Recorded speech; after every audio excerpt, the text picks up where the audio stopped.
is so not fair because that poem always makes me cry, and I've got to do this fucking thing with tears in my eyes. So thank you, Dessa, you dum-dum.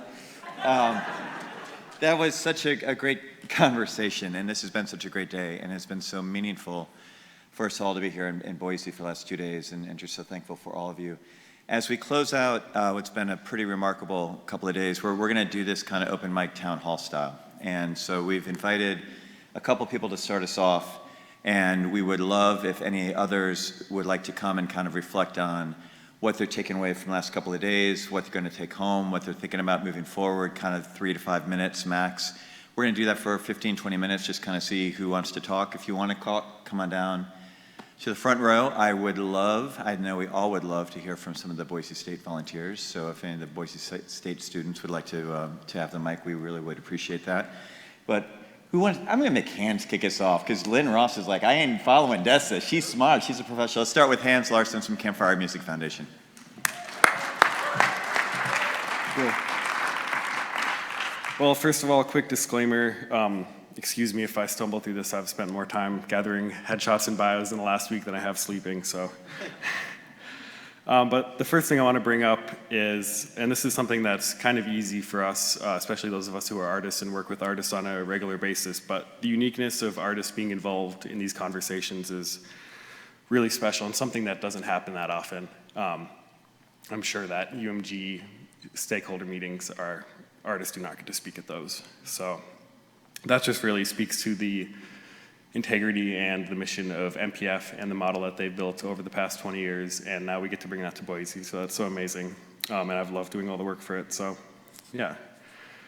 Another note is that I've noticed today and over the past few days is that music today is creatively great. It's more accessible, it's easier to access, it's easier for artists to build audiences and connect with them than ever before. Artists have more control over their careers than ever before. But at the same time, the economics isn't working, and it has never worked. And what it comes down to, and the single biggest point I've noticed across all of these discussions, is that artists and independent stakeholders need more of the money that consumers are paying for art. At every stage of the music ecosystem, from streaming to touring to festivals, revenue is extracted by stakeholders who often provide very little value back to the local music communities. Music begins with culture workers who originate content, yet music economics ends with these same workers who are the last to receive any financial return. So what's the solution? Well, part of it is investing in new technology solutions that return more revenue to artists. And part of it is also investing more dollars at the state, local, and federal levels into music. And a big part of it is continuing to have these conversations with artists and engaging the youth. So yeah, thank you for being here, and it's been such a great weekend. Thanks,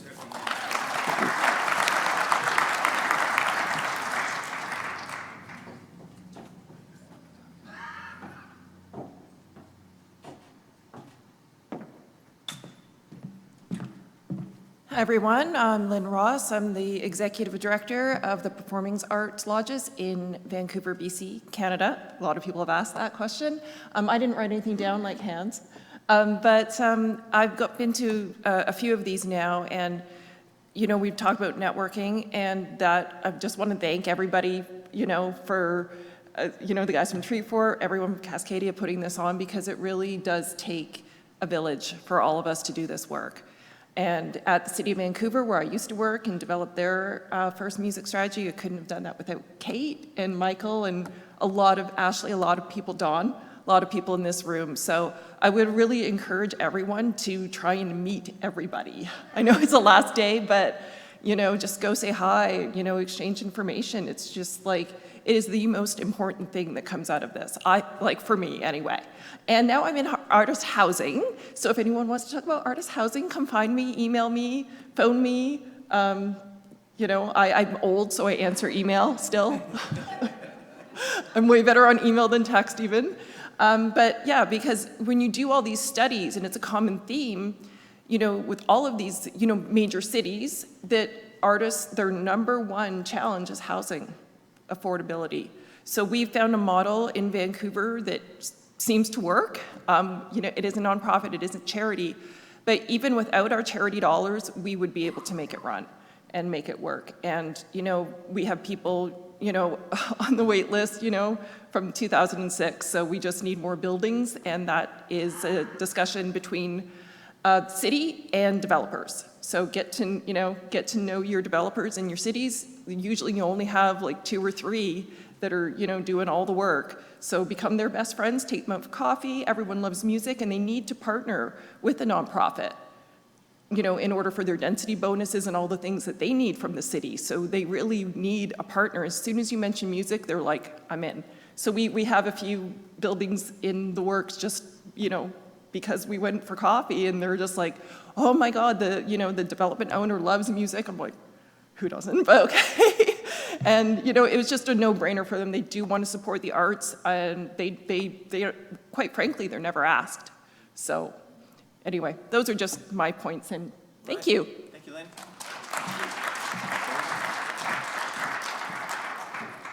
Do you want to climb up, Sarah? So the way we're doing this is, if you want the mic, come down to the front row. If you want to queue up, and when everybody's done queuing up, we will wrap this up. I'm bad at directions. I feel like this feels like a funeral to me. I feel like I'm at a wedding. So, I think it was so great to meet all of you. I feel like I've given everyone my spiel, but in terms of our themes, I just want to say, I appreciated meeting all of you. If you want to talk about funding and financing and new models, I'm your gal. So I'm going to leave it at that. And it has been such a pleasure. And I do want to talk about artist housing. Okay. Short and sweet. Sarah, coming right in.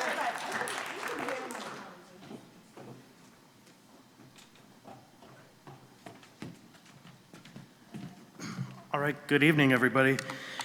I didn't have a chance to meet all of you, but I did many. My name is Christopher Constant, and I am an elected official up in Anchorage, Alaska. And up in Anchorage, you saw that map that Marion put up here. Alaska is a very vast place.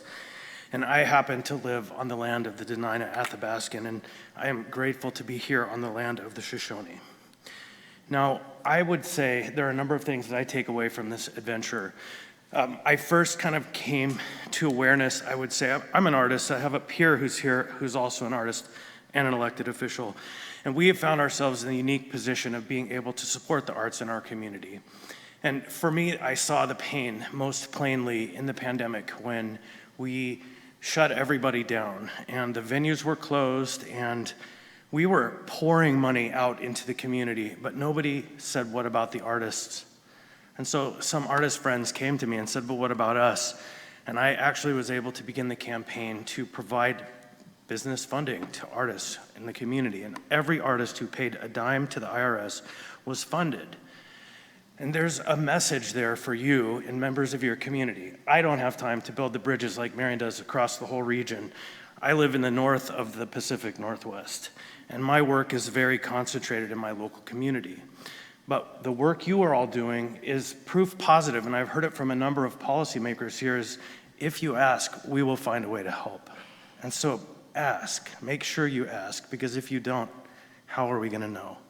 And so one feedback on the event I would offer for the future is, I would say build in every 2 hours one of these artists to come up here and sing or read a poem, because that just captures you.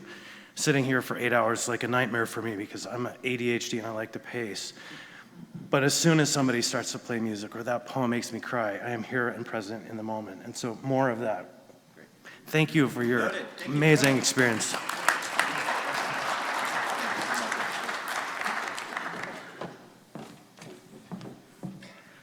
I wasn't really expecting to come up here, but this is an opportunity to speak and make ourselves aware. My name is Carmen Izzo. I am the principal clarinetist of the Boise Philharmonic and the president of the Greater Idaho Musicians Association, which is Local 423 of the American Federation of Musicians. I'm going to talk fast, so just so much to say. Thank you for this great event and a lot of opportunities to hear great people with great ideas and great minds. A brief history lesson is that there really was no active musicians union in Idaho or in Boise for several decades. Musicians here were sort of governed and under the jurisdiction of a local in Eugene, Oregon, which is not a short drive away. So we were born out of the Boise Philharmonic's musicians organizing campaign back in 2018 and 2019, which for the first time actually had an actual contract that could be defended and upheld in court and be fairly represented. Soon after the COVID pandemic hit, and one of the first tasks that we had as the Musicians Union was to make sure that every single one of our musicians got paid throughout the pandemic, and we did, and we succeeded, and that was wonderful. Now, many of you are probably thinking, Musicians Union, oh, that's just for the symphonic players, that's just for your orchestral musicians. Wrong. You know, we're here, the AFM includes all sorts of genres, all sorts of musicians, and everyone is welcome into the tent. At our recent convention, we passed a resolution making sure that all hip-hop artists, EDM artists, DJ artists are all welcomed into the fold. It's great, it's wonderful. Labor unions often come with sort of the same dark histories that many institutions in America come with, but we're making huge strides to change that and to rectify that, make sure everyone is welcome in the tent and that everyone has a voice. For the venue owners out there, for folks who are looking to put on projects, we have resources for you. The Music Performance Trust Fund has millions of dollars that we can use to put on community-based projects. All you need is a co-sponsor. Get some artists, get in touch with us. We can set it up, we can make it happen. For musicians, contracts, we have model contracts that you can actually use and actually have signed with someone, you know, with any kind of employer. So I'm saying a lot of words in a really small amount of time, but we are here, we are in Idaho, and we stand up for all musicians, and we're looking forward to a bright future, a just future, a fair future, where folks have a say in their workplace. And so the last thing that I'll say before I get off, I'm sure 5 minutes is already long gone, but, you know, if some of the things that I've heard today are, you know, consider your artists, consider their humanity. Don't just consider, go to them. Make sure they're at the table. That's what fairness is being heard. And so as an artist, I always want to make sure that everyone hears us. That's sort of our motto that we have here in Boise, is hear us, and make sure that that happens in whatever venue, whatever concert, whatever project you're putting on. Hear, listen, and that's fair. So if you're curious about us, local423afm@gmail.com, local423afm@gmail.com. I know we have a website, but I don't remember what the link is. I think you all know how to Google stuff. So thank you for a great conference. It was interesting to hear from all of you, and I look forward to hearing from you more directly. Thank you.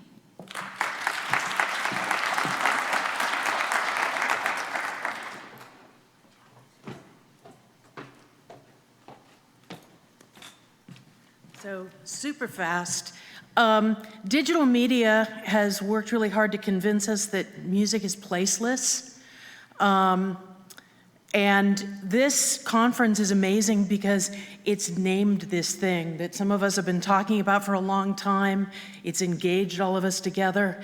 And once you name something and set it in a place, it has that much more meaning and it's that much more potent. Every musician that travels in the region or beyond is an ambassador. And I think that if we start thinking about ourselves in that way, there's a collective branding advantage. If you say, oh, that band's from Portland? I saw a band from Portland a couple of years. I'm gonna go check them out. Or, oh my God, it's another band from Eugene. What's happening in Eugene? Or, you know, it's a place in, you know, in Idaho, the Boise band, or I'm trying to think of smaller towns in Boise. But, you know, let's talk about our place. Let's make that part of it. And I think those of us in organizing roles want to figure out a way maybe to help incent or help to, you know, compensate artists, you know, take some of their printing cost for the sake of putting a consistent bug that starts to knit us all together under this banner. Thank you.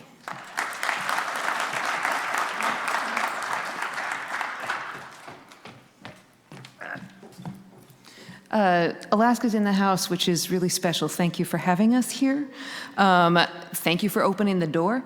I just want to say that we've been really grateful to be a part of these talks. We are not generally included. And I want to call out Music Policy Forum in particular for going to the considerable time, expense, and effort of making this event hybrid. Having just done hybrid events, it's a pain in the ass. But they did it, and I just want to remind you, because there's a bunch of people here who organize convenings and summits, and I've heard tons of you talking about them. I really want to remind you that every time you make one hybrid or virtual, you open the door to us. And you open the door to rural communities, you open the door to Hawaii, you open the door to international friends or folks temporarily living internationally. You also open the door to moms and dads with kids at home. You open the door to folks with disabilities, you open the door to folks who don't have gas money today, and you open the door to folks who feel a cold coming on and really shouldn't go out. You know, like every time you decide to make this an option, you're bringing so many more people into the room, and I would love to connect with all these voices again. I hope we can, and I hope you know that it's probably gonna be virtually, but if it's virtual, it's still real, and that has made a world of difference to us. Since when the world came online in 2020, it was because of a nightmare, but it also meant that we were at the table at a lot of these discussions for the first time. We were able to go to conferences that were unavailable to Alaskans ever before. So just remember that as tired as we all are of Zoom, this is an incredibly powerful tool for unifying us and for organizing and for making some of these projects shift from imaginary and conceptual to real. Thank you so much for making that happen.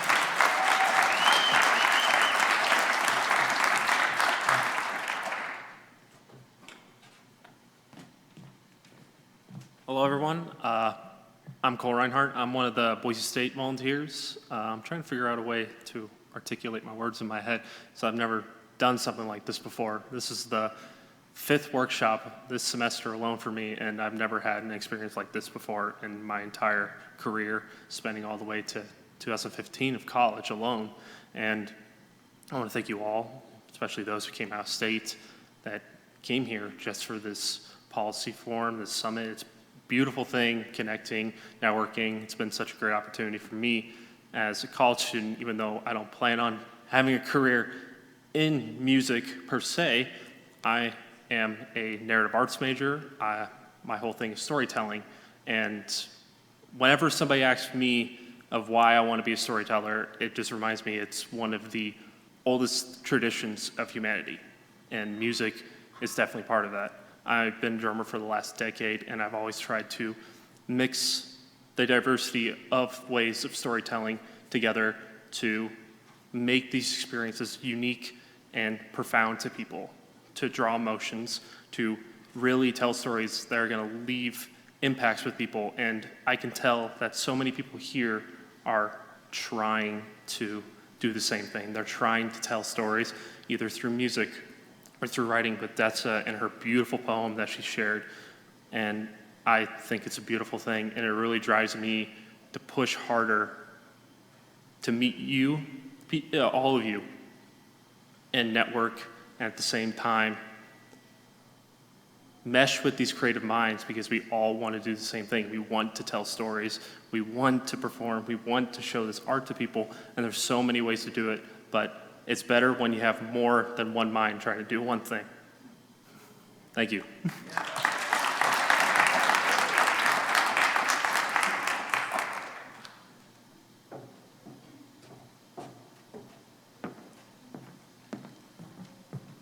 Hi.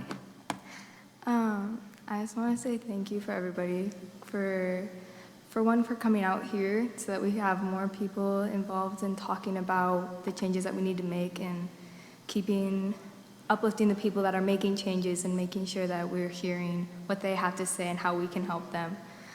I'm also a Boise State student. I'm Christine. I didn't say that. I'm Christine. Nice to meet you all. I'm the Boise State student involved in the music policy workshop. And I have opened my eyes to all the different conversations whose people's efforts are in making sure the creative passions for all creative people remain sustainable and open. And I have learned so much from everybody's different perspectives and hearing from everybody's stories and sharing their music industry community dynamics. It's been really, really interesting. I'm very hopeful by all the conversations we've had today, and I'm super excited to be involved as a musician in the future, hearing that there's people that are here to uplift future artists and keep music going. So thank you.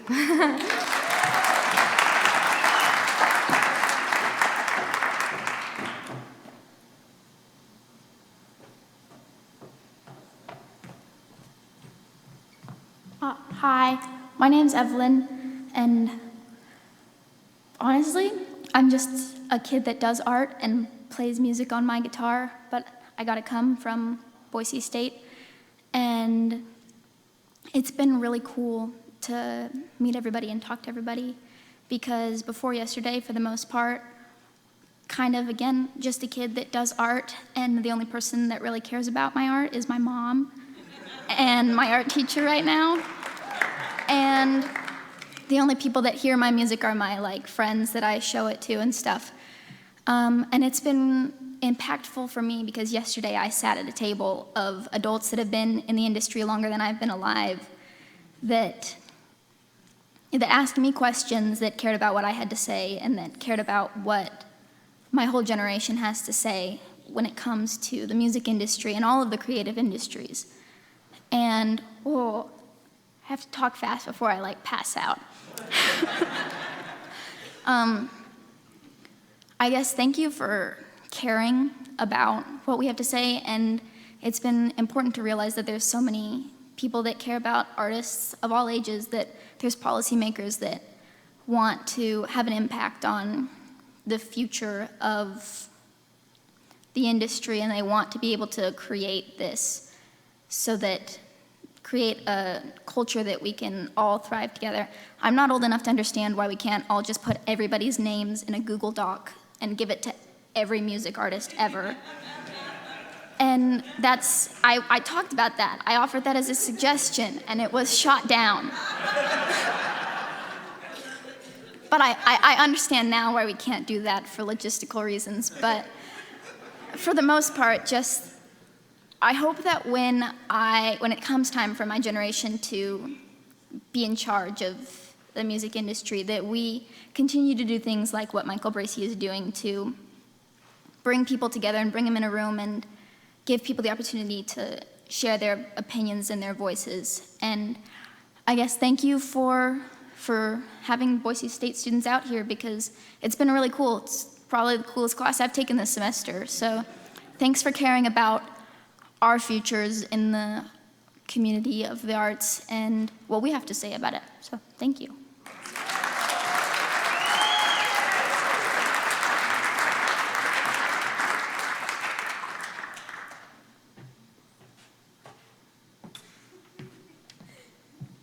Hello. It's nice to see some familiar faces in the crowd. My name is Gus. I'm an artist and community organizer with some of the organizations in this room, Duck Club and Treefort. I don't stand here as a representative of them today, but more of just a person, an artist, who is interested in hearing what kind of conversations are being had regionally. I was mostly just going to come up here and thank you, but the previous two speakers just kind of knocked that out of the park. So I'll say it again, but in my own way, which is that I wouldn't be who I am today without caring older folks. I mean that with love and respect. Caring about me and younger generations, and doing the work when it is difficult to do so, when it does not convenience them to do so, but because it is necessary to do so. So thank you. Let's keep having these. This is very cool. Thank you, guys.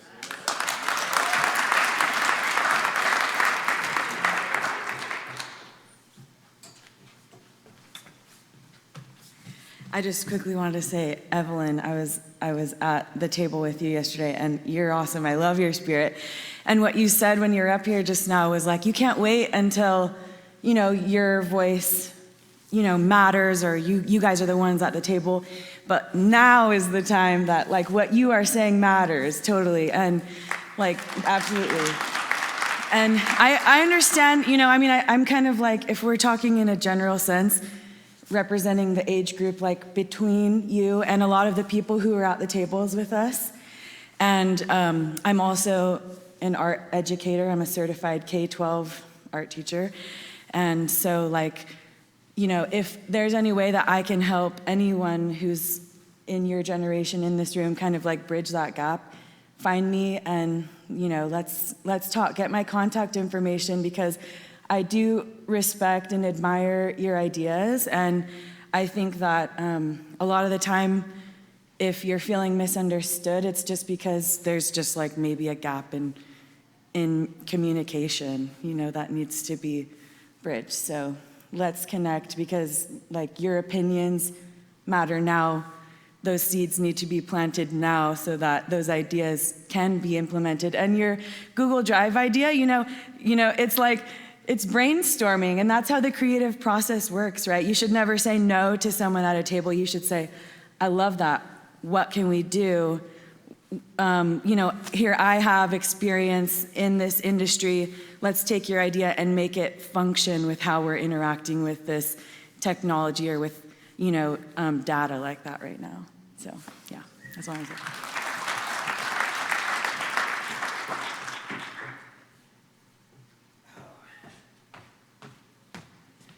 So we made it, y'all. We're at the end. I'm just going to speechify for 10 more minutes, and then we'll call it. Oh, don't dare me! Don't dare me.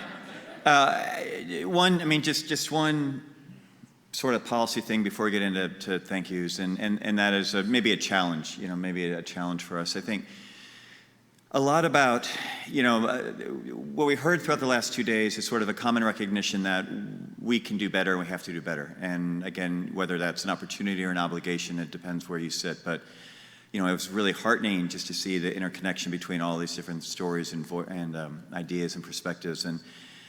And I would like to suggest that maybe a good framework for us is what happened in the early 1960s, when mass media was going to a different level, television was coming online, rock and roll is happening, people are a little freaked out, and there's a sort of a big coalition of arts leaders and policymakers and others that felt that we were going to lose something in the commercial marketplace, that the commercial marketplace would not sustain ballet, would not sustain classical music or the symphony, it wouldn't sustain opera. And so they came together and they created some of the most important cultural institutions that we've had for the last 50 years, the NEA, the NEH, huge public art centers, performance art centers in a lot of our cities. And maybe the challenge for us is to say, what are the conversations now that mirror what happened in the 60s, that look at sort of a digital landscape, that look at all the opportunities and the fundamental changes that we've seen because of technology and because culture is shifting, but what's missing in that the commercial marketplace is not going to solve? What is that core infrastructure that we need in the ecosystem? And maybe it's time to think about, in 2026, 2027, 2035, what do these kids need? And how do we put some shape around that?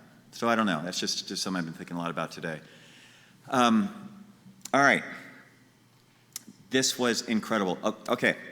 I'm sick of hearing my name said. I'm sick of hearing my voice. Music Policy Forum is not me. Music Policy Forum is the community, and most importantly, it's the board of directors. So Kate Becker, Dina Morris, Ashley Keaton, who are all here this week, Hakeem Bellamy, who has finals because he's in law school. Life choices, Hakeem. Danny Grant, who would have been with us, but she is trying to, she's bought a surf punk bar in Hermosa Beach, California. It has a massive weekend, so Danny can't be with us. Anna Chalenza, who many of you know, can't be with us this week, but it's that board of directors that really makes this organization function and work, and it literally would not happen without all of us working together. So thank you to the board of directors. Huge round of applause. Board of directors, come on. Obviously, I'm not going to go down trying to name everybody because I'll leave people out and it'll be bad. But I mean, again, taking our event from DC across country was a leap of faith, and we had a lot of trust that the team at the City of Boise, at Boise State University, at Duck Club and Music Idaho, that they would make this happen and that you guys would want to come. And you all came, and it was amazing. On the streaming side, thank you so much for emphasizing that. Tom and the team back there, both in terms of running the video and the stream, is amazing. The folks who did the work here on site with the audio and just this beautiful, beautiful room. We've had a really heavy virtual audience all day. Thank you all for sticking with us online. We'll have the archive up as soon as we can. So hopefully anybody, if there's anything that you saw today you'd like to share with your networks, that'll be readily available on the Music Policy Forum website and possibly other places before Christmas. So this is not farewell. This is we'll see you soon, because we are going to be reconvening next year in King County, Washington. Formal announcement TBA in terms of dates and locations, but it'll be the probably the third quarter of next year. So we can't wait to get back together. Thanks to everybody. Travel safe. We'll see you soon. Bye.